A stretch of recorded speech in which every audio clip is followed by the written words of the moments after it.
La Russie, c'est un ami du Mali. Chaque fois que le Mali est dans l'obscurité, la Russie vient à ses côtés. En 1960, quand on est arrivé à l'indépendance, la Russie est l'un des pays les premiers qui ont aidé les pères fondateurs à fonder l'armée du Mali. Lorsqu'on a compris que l'impérialisme français se préparait à nous envahir, c'est encore la Russie qui nous a aidé à renforcer notre armée. Lorsque des hommes politiques, même s'ils disent que je les insulte, moi je les insulte pas, je critique, ont vendu notre pays, c'est encore la Russie. Vous avez été appelé la Russie, le vrai ami du Mali. Et ce n'est pas par hasard. Vous savez, le terrorisme dont on parle là, les gens ne savent pas que Poutine, là, il est arrivé au pouvoir en luttant contre le terrorisme. Quand Poutine est arrivé au pouvoir en 1999, mais partout il y avait le terrorisme. Il y avait des attentats dans le métro, dans les bus, dans les écoles, exactement comme chez nous aujourd'hui. C'est lui qui a pris les choses là. Parce qu'ils avaient aussi des dirigeants défaillants qui buvaient, ils dansaient. Comme chez nous, il est venu, il a pris les choses en main. Il a détruit le terrorisme. Parce qu'on voulait faire exploser son pays. Tous les mouvements qu'on disait, les mouvements démocratiques, là, ils luttaient pour la démocratie. Mais on a su après que c'était ils avaient des imprimeries clandestines pour imprimer leurs journaux, pour soulever la population. Il a trouvé 300 000 ONG en Russie. Il a demandé, mais ces ONG là font quoi? Mais on n'a pas dit. Moi, je n'accuse pas toutes les ONG, mais il y en a là-dedans qui salissent le nom des ONG. Chez nous, au Mali, on en a trouvé. Vous savez, récemment, on a trouvé des ONG. Et je vous cite un seul cas pour ne pas vous prendre trop de temps. C'est une ONG, dans son récépissé, il doit s'occuper de l'agriculture, du développement économique et social de Kaya à Tombouctou. C'est ça qu'il y a dans ces statuts. Qu'est-ce que nous, on vient trouver? Cette ONG, elle est installée à Kidal. Il s'occupe de l'action humanitaire. L'action humanitaire, donc chaque mois, l'argent vient. Et une partie est donnée au mouvement terroriste. Donc c'est un moyen de financement des mouvements terroristes. Et tous les dirigeants des ONG qui ne font pas ces jeux-là, on les tue. On les remplace. Et la technique au nord, vous avez vu, c'est des assassinats ciblés. Tous les grands commerçants, les hommes d'affaires de ces pays, on les élimine pour que dans 20-30 ans, on va se trouver avec changer la sociologie du pays, changer l'orientation politique. Ça, c'est au Mali, je ferme cette parenthèse.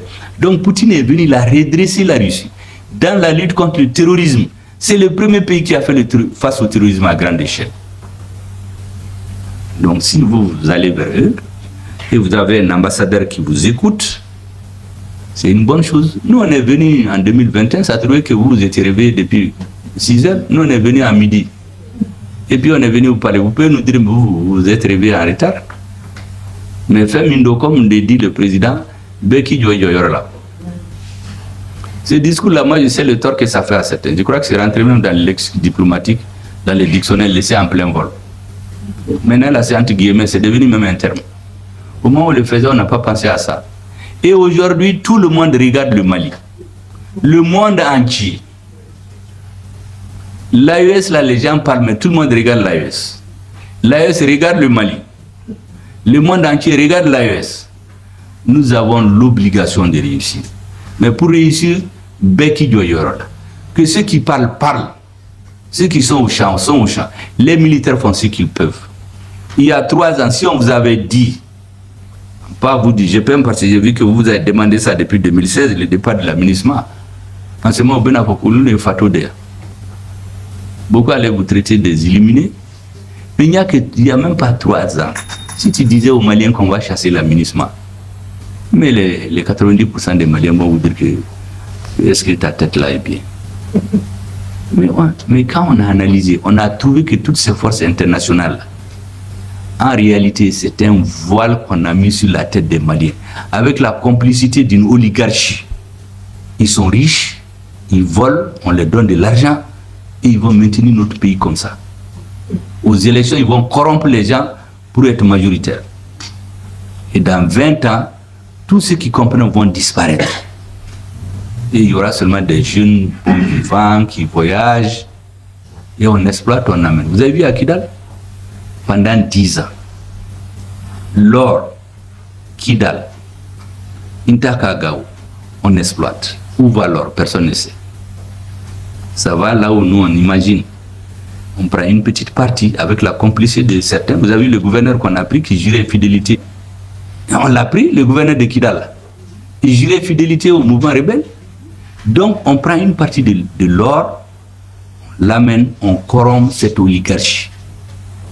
Et c'est eux qui ont vocation à maintenir notre pays dans le servage politique. Dieu a mis fin à tout ça. Quand on a compris ça, on a décidé de détricoter cette affaire-là. On a commencé par Takuba, le dernier. C'est très facile de s'attaquer à celui qui est faible, non? Il venait d'arriver. On leur a dit, mais qui vous a dit de venir? Du Danemark, là. Il dit, non, que c'est Ibeka qui a donné, il leur a dit de venir. On a dit, d'accord. Mais chez vous, quand quelqu'un t'invite, il dit de venir, il faut le visa. Ibeka n'est plus là aujourd'hui, mais qui vous a donné le visa? Il n'y en avait pas, on leur a dit de quitter notre pays. Ils ont dit qu'ils ne partent pas. Mais on a fait des bruits, ils ont quitté. En réalité, on avait pris de 3 autres pays dans le pipeline parce qu'ils avaient prévu de transformer Menaka en une zone d'entraînement de toutes les forces étrangères, des forces spéciales des pays de l'Union européenne. Ce n'était pas pour le terrorisme.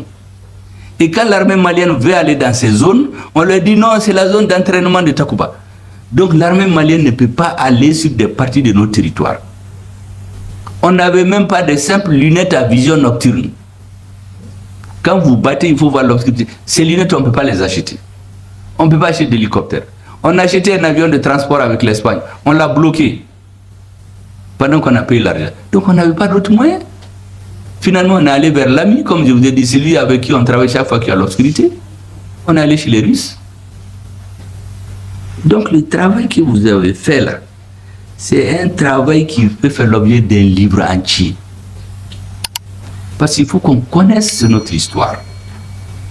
Et je voudrais vous saluer et vous féliciter. Ce que les militaires ont fait, ils ont fait la guerre, mais ils avaient besoin de soutien politique. C'est ce que vous avez fait. Ils avaient besoin d'une mobilisation de notre peuple autour d'eux pour aller se sacrifier et libérer notre pays. Nous avons chassé Takuba. Après, on est allé au G5 Sahel. On a déchiré le voile. Le G5 Sahel n'avait même pas d'argent. On partait collecter l'argent dans les pays arabes. Vous savez, quand c'était collecté, les Français, si on collecte 100 millions, ils prennent les 90 millions d'euros. Ils prennent 10 millions, on va peinturer des vieilles voitures militaires en France, on vient nous les donner. Moi, j'ai vu un pays où des militaires sont, les a mis dans un nouvel camion, en tout cas engin militaire. Mais ça s'est coupé en coup de route, les soldats ont coupé les pieds. Parce que c'était un vieil équipement rouillé. Donc le G5 Sahel, c'était du bidon pour nous tromper. On a déchiré le voile, on est sorti. On est arrivé à Barkhane. Nous, on a appris sur le plan politique qu'ils avaient préparé un affrontement avec notre armée. Comme certains l'ont fait en Côte d'Ivoire en 2004. C'est comme ça qu'on les a fait partir. Barkhane est parti. Maintenant, on a dit qu'on va s'attaquer à l'aménagement. On s'est bien préparé. Le président a réuni tous ses proches. On a pris la décision sous son autorité. Et notre ministre des Affaires étrangères est allé là-bas. Il a dit quitter sans délai. Parce que c'était des bidons. Et quand on a commencé à monter pour aller vers le nord, ils ont dit non, les Maliens la font du boucan, ils ne vont rien régler. Ils ne font rien. Que les Maliens ne peuvent rien. Quand on est allé à Ber, c'était leur nœud. C'était très dur là-bas. Quand on a pris Ber, on a tué leur chef militaire là. Il y en a qui ont fui à Mauritanie. Vous avez vu les photos? C'est en ce moment qu'ils nous ont pris au sérieux. Quand on a pris la route de Kidal, qu'est-ce qu'ils font? On va voir les services secrets d'un pays que l'on connaît, qui vont attaquer un bateau qui transportait des paisibles citoyens, les bateaux Tombouctou. Ça, ce n'est pas l'affaire de CSP, contrairement à ce qu'ils disent. C'est des services secrets étrangers. Et vous avez des gens qui prétendent qu'ils sont les Maliens, qui assument ce crime-là. Mais on a lancé un mandat d'arrêt contre eux, c'est des terroristes. Et maintenant, il y a des politiciens à Bamako, périmés d'ailleurs, qui disent, ah, ouais, il faut dialoguer avec eux, il faut qu'on s'entende. On ne va jamais s'entendre. Ceux qui sont dans ça, là, ils n'ont qu'à aller attendre. Quand les Maliens finissent leur travail, là, ils n'ont qu'à venir, on va leur donner des chaises. Mais pas avant. Des gens qui assument les tueries des Maliens, des gens viennent nous dire d'aller négocier. Mais on n'a fait que négocier depuis 30 ans. Donc les négociations, ils peuvent continuer, mais il faut qu'on se dise la vérité. C'est un segment qui nous ont pris au sérieux. Ils ont été faire embargo à Tombouctou pour que la population se révolte contre nous. Embargo à Gao, ils ont voulu révolter les populations. Que ceux qui sont à la tête, la Keletik là ou de dos, un premier signe en président ou qu'elle fait Koudjougou. Vraiment, il faut la paix. Il y a des journalistes que je connais ici qui travaillent pour la SEMA. Je les vois dans les médias en train de nous dire qu'il faut des accords, il faut la paix. Mais on a cherché qui la paix. On n'a jamais refusé la paix. Ils voulaient faire révolter la population contre nous. Quand ils n'ont pas eu gain de cause, on a continué. On est arrivé à Néfis, ils ont fui, on a trouvé personne là-bas. À Néfis, là-bas, l'État ne pouvait pas aller depuis 2013. On arrive à Kidal maintenant. Qu'est-ce qu'ils font? On se donne rendez-vous à 8 h. On vient à 8 h, on nous dit non, non, ils sont partis depuis 6 h. Comme non, que parce qu'ils sont en insécurité. Mais ça, c'est quoi ça? Vous êtes venus nous sécuriser? Ah oui, vous êtes en insécurité. Donc on ne peut plus compter sur vous. C'est comme ça qu'on a pris Kidal. Après, on a su après, avec les drones, que déjà dans la nuit là, ils ont transféré toutes les armes lourdes aux terroristes. Ils ont fait ça à Kidal, ils ont fait ça à Tessalit, mais nous on a frappé toutes ces armes, on les a détruites. Mais ça c'est les militaires.